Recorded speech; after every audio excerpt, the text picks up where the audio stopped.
Hello everyone and welcome, my name is Andrew Can, together WeKanGame. In this episode we are going to enter the Ice Cavern, going to continue on our treasure hunt, continue freeing dragons, and just having an overall time, a fun time. But like most great 3D platformers, they of course have to have the obligatory ice level. Now right from the start we're going to go behind here because in most games they like to hide things around the start position. Not special to Spyro, a lot of games follow this. So we're going to explore. We have new types of enemies. Those throwing snowballs at us don't wish to be seen by them. So we're just going to enjoy some of this music. I really like the look of this level. There's not a lot of ice physics. Oh god, I've died. Well, that's a great way to start this off, isn't it? Okay, well, besides the death, we're going to collect. Sorry, kind of threw me off track. That was my bad, but you know, you gotta live with your mistakes, gotta do it over. And sometimes in life you don't get a do-over, so you better enjoy the opportunities when you get a second chance. Life isn't really full of second chances. I saw a gem over here, treasure, damn it.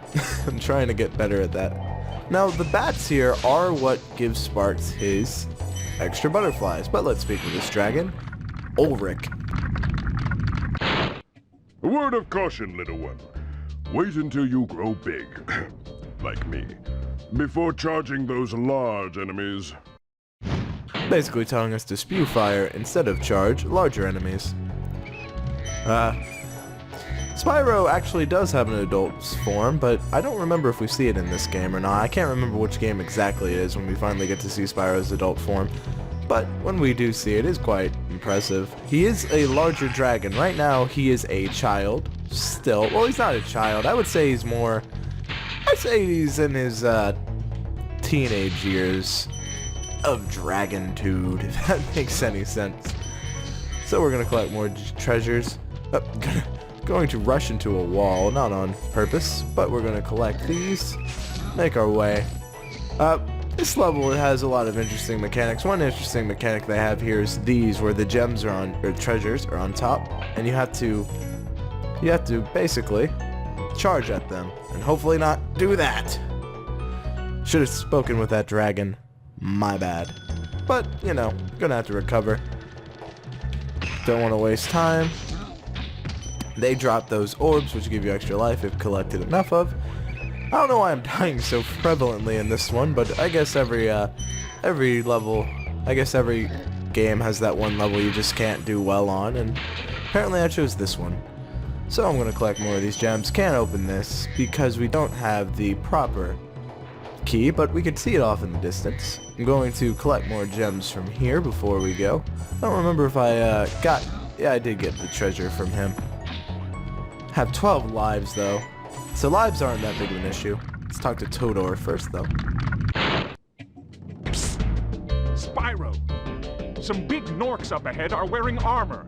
And in the ice cave, armor can make their feet very slippery.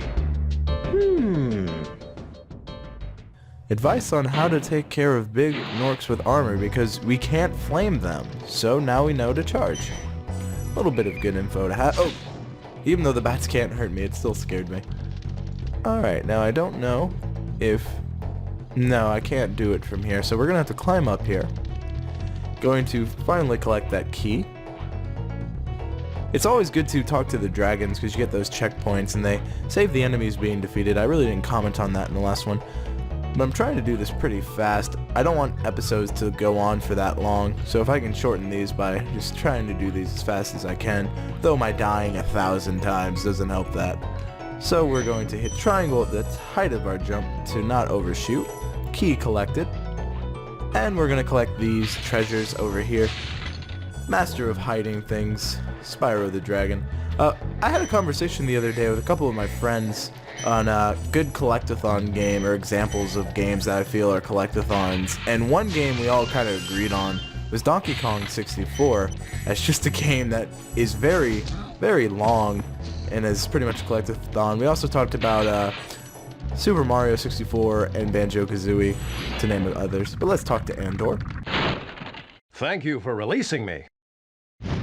Simple as that. Wasn't much but gratitude from him. So we're going to run over his little pedestal because Zoe, which is the name of that fairy, will zap us and save our progress. So going to collect these treasures, and we could see some of the bigger monsters with armor, as mentioned by that other dragon. But he doesn't have armor, so we're just going to naturally flame him. And then we are going to, we're not going to flame him in that sense, but we are going to use our flame ability. So we're going to collect these treasures. It's really interesting that you kind of have to, there's multiple paths, but eventually you'll end in the same way. I always like that. Now I believe this will take us, yes, okay. I'm just trying to cover all my tracks. Gonna run through here, but gotta be careful.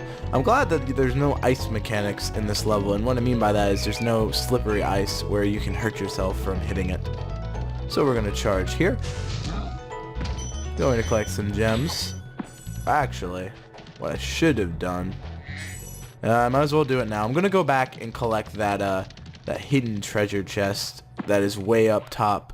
Because we have to go through this room anyway. I should have done that at the top of this. It's going to add a little bit more time. But you know what? It is not about the time. It's about the experience you have, I believe. I don't know. A lot of people complain that games are too long nowadays. And I have a counter argument to that. How long should a game be, in your opinion?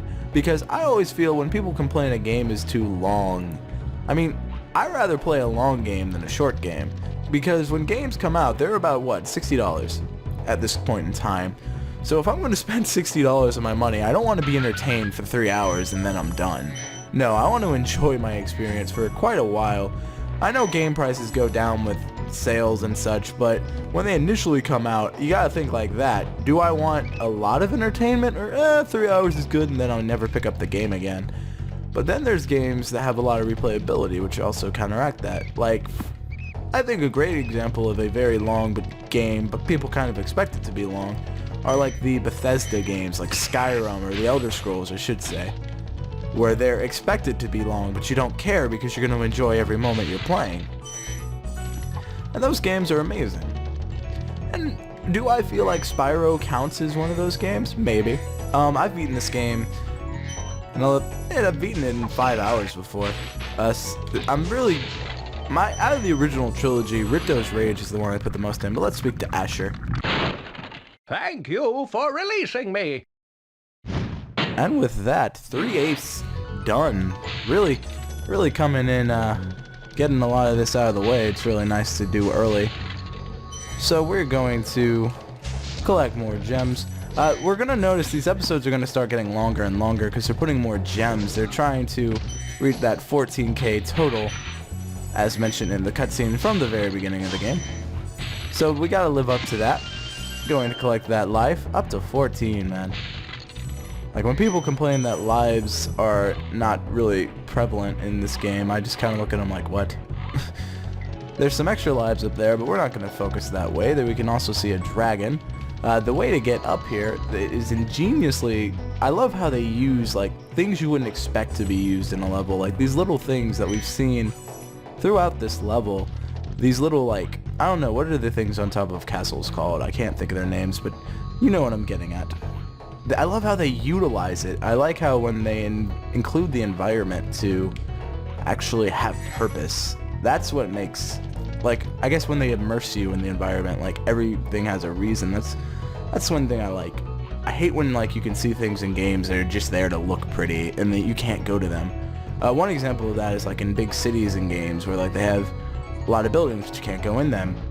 I don't know. Sometimes I just kind of wish you could. That'd just add to the experience. I understand that it would take a lot of development and things like that, but I mean, well, let me think.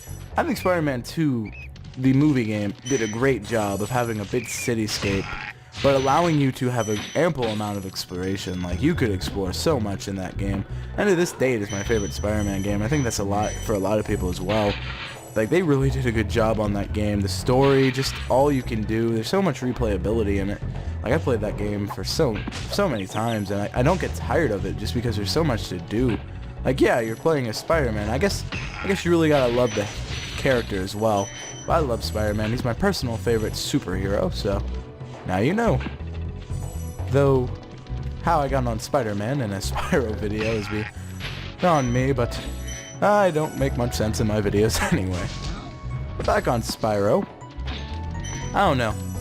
I want to see Spyro do well again. Because he hasn't been doing too well. I mean, the Skylanders series financially has been great. But I don't know. I missed the games where he was the main protagonist. There's really no gimmicks. Like, I would say Skylanders is kind of a gimmick with the little toy things. I don't even know how Skylanders really works. Like, I've only played like a very quick section of Skylanders. It wasn't even mine. It was at my friend's house. But let me talk to this dragon. Ragnar. You've done well, Spyro. Some dragons thought you weren't ready, but I knew they were wrong. I'm ready, all right. Ready for what? Spyro. I'm ready, alright. Wait, for what? I think that sums up Spyro in the first game, but I think we have everything. Let's make sure. Yep, 405 dragons in this one, so let's return home. Adding 400 gems to, I believe, 1,700. Correct, bringing us up to 2,100. Getting our way through this game really quite well. So, in the next episode, we will be going to the first flight mission and talk about some of the different mechanics that those levels have. We're not going to fight Dr. Shemp just yet. No, we're going to go on our night flight. So I will see you there. Let me know in the comments below. Oh, sorry, thought he wasn't dead. Let me know in the comments below, what do you think of 3D platformings, and do you like long games or short games? But that's going to be it for this episode. Thank you so much again. Bye.